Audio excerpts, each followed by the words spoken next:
attention et bienvenue dans cette édition. Le RPG Rassemblement du peuple de Guinée et ses alliés réaffirment leur soutien indéfectible au président de la République, le professeur Alpha Condé.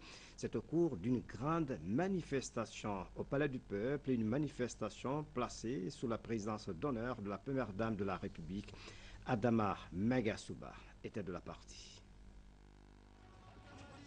17 mai 1991, 17 mai 2011, il y a 22 ans que le président du RPG foulait le sol de sa Guinée natale pour forcer les portes fermées de la démocratie. Le professeur Alpha Condé débarquait à l'aéroport Conakry-Bessia comme il l'avait annoncé malgré les dangers de cette décision téméraire. Ce fut une journée très mouvementée, mais le professeur était là. Depuis a commencé une lutte de longue haleine qui s'est achevée après 19 années de combat politique.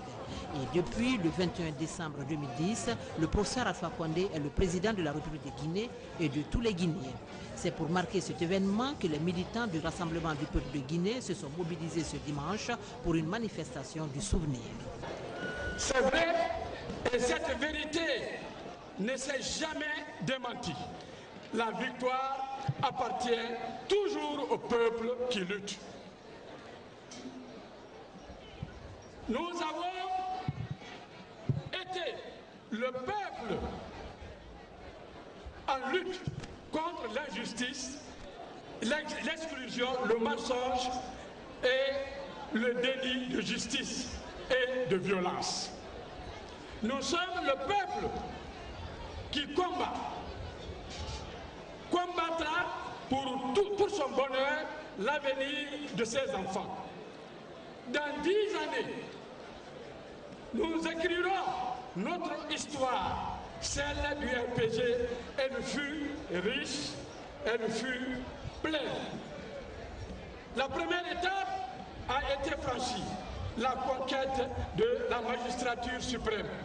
La deuxième étape nous attend, le développement de la Guinée, dont le programme ne peut se réaliser que quand nous gagnerons les élections législatives. La même certitude, la même détermination nous anime. Nous réussirons ce nouveau challenge avec le professeur Alpha Condé, nouveau président de la République de Guinée. Il n'a jamais menti, ni trompé. Il n'a jamais promis l'impossible. Homme de parole, de justice et d'égalité, il a gardé son flegme à toutes les grandes étapes difficiles qui ont jalonné le parcours du parti. Ce fut une occasion pour les militants et sympathisants du RPG de magnifier les œuvres du professeur Alpha Condé qui continue à se battre pour sortir notre pays de sa léthargie, mais aussi à promouvoir les acquis démocratiques. Une volonté qui participe au retour de la Guinée dans le concert des nations éprises de paix et de justice. Des chants et danses ont ponctué cette journée du souvenir qui a connu la présence de la première dame de la République, du premier ministre chef du gouvernement et des membres du gouvernement venus soutenir le parti au pouvoir. Je voudrais tout d'abord vous saluer et vous transmettre les salutations fraternelles et militantes du président de la République, le professeur Alpha Condé, en ce jour de commémoration de grands événements qui ont marqué la vie de ce grand parti et de son leader. Je voudrais vous saluer et vous remercier pour votre courage, votre détermination exprimée de façon régulière au cours des jours, des mois et des décennies qui ont permis au jour d'aujourd'hui au peuple de Guinée d'émerger parmi les nations démocratiques. Votre combat, militants et militantes du RPG, permet aujourd'hui au peuple de Guinée de se targuer d'être une nation vraiment démocratique. Je voudrais surtout vous féliciter et vous encourager On notait également la présence des représentants des partis alliés à cette journée de commémoration. Aujourd'hui, nous sommes très heureux de fêter la date d'anniversaire de l'arrivée de notre président, le professeur Alpha Condé. Il est arrivé en Guinée ici pour la démocratie. Tout ce qu'on a comme prière à faire, c'est de prier pour notre président, le professeur Alpha Condé, que Dieu lui donne longue vie et la santé de fer pour réaliser les vœux. Dieu soit loué, Dieu merci, nous sommes très heureux aujourd'hui. Il y a 22 ans que le professeur Alpha Condé est entré en Guinée et annonçait la démocratie. Je prie que Dieu guide ses pas et l'accompagne dans sa longue mission. Que Dieu bénisse la Guinée et les Guinéens.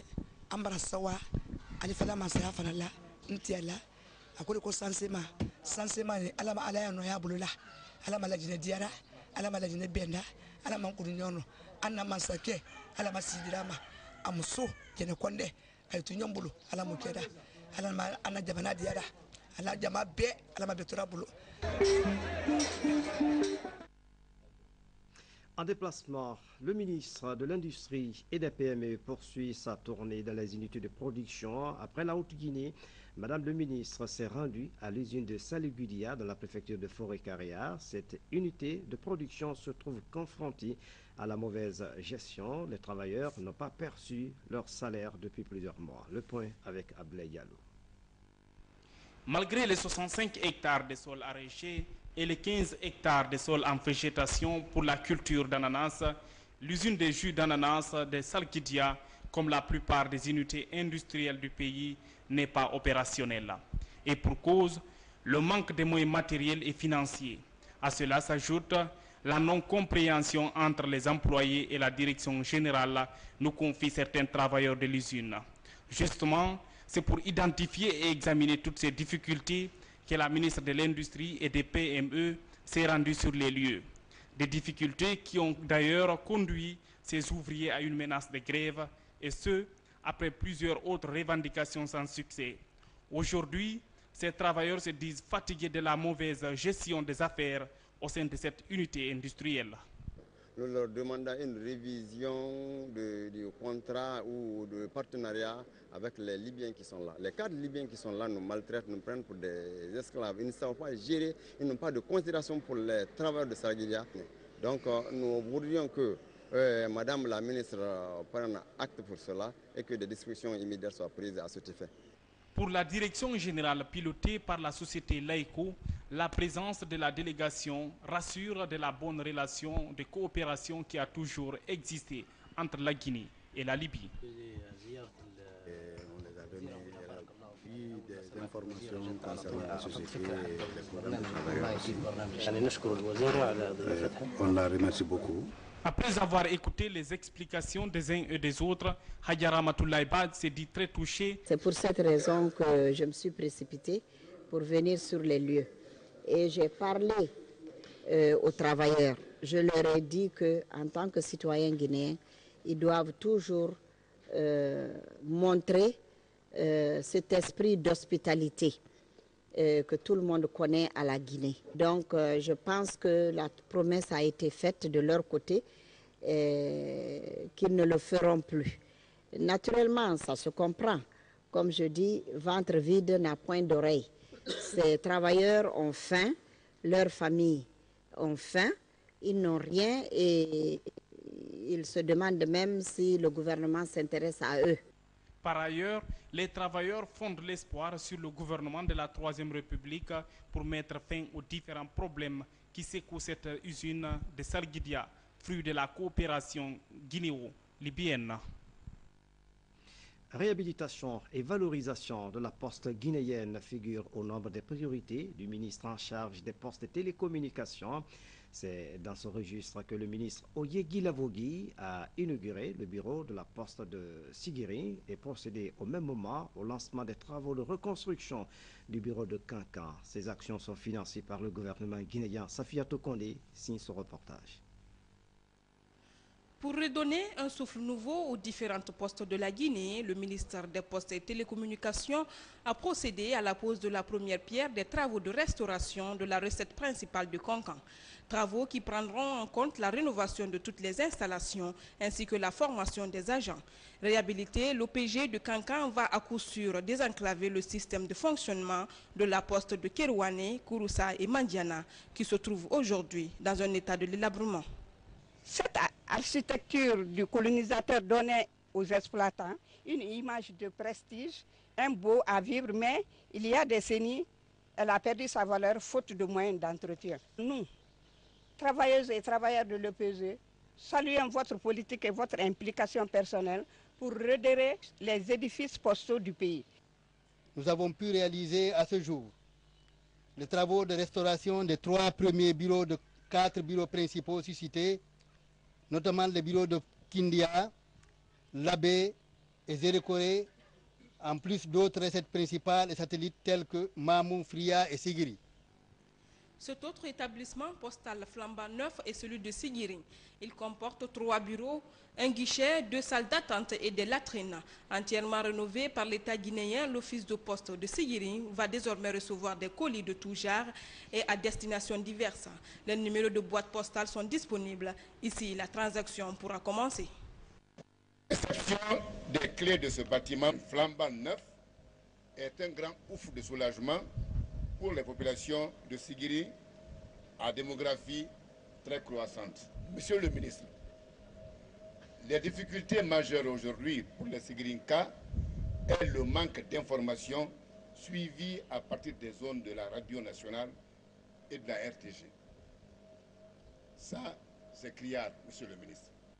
Mon département vous rassure qu'il mettra tout en œuvre pour accompagner l'EPG dans la mobilisation des ressources financières à leur réalisation. J'exhorte tous les travailleurs des secteurs des postes, des télécommunications, des nouvelles technologies de l'information à plus de rigueur dans la gestion des deniers publics pour une meilleure répartition des richesses nationales du pays. De cette visite du ministre des Postes et Télécommunications, la poste de Dabola n'est pas restée en marge. Le constat est inadmissible. Aucun entretien depuis des décennies, pas même une couche de peinture. Ces tiroirs cadenassés sont rouillés. Pour le bouquet final, la délégation s'est rendue à Baro dans Kouroussa pour évaluer les problèmes de téléphonie qui enclavent ce village. Une visite qui a mobilisé sages, hommes, femmes et enfants pour saluer l'engagement des envoyés de leur fils, le président de la République, professeur Alpha Condé. À Conakry, l'usine Le Grand Moulin de Guinée est confrontée à d'énormes difficultés liées à la concurrence déloyale. La production de la farine a considérablement baissé et les travailleurs ont du mal à surmonter ces difficultés, une situation qui inquiète.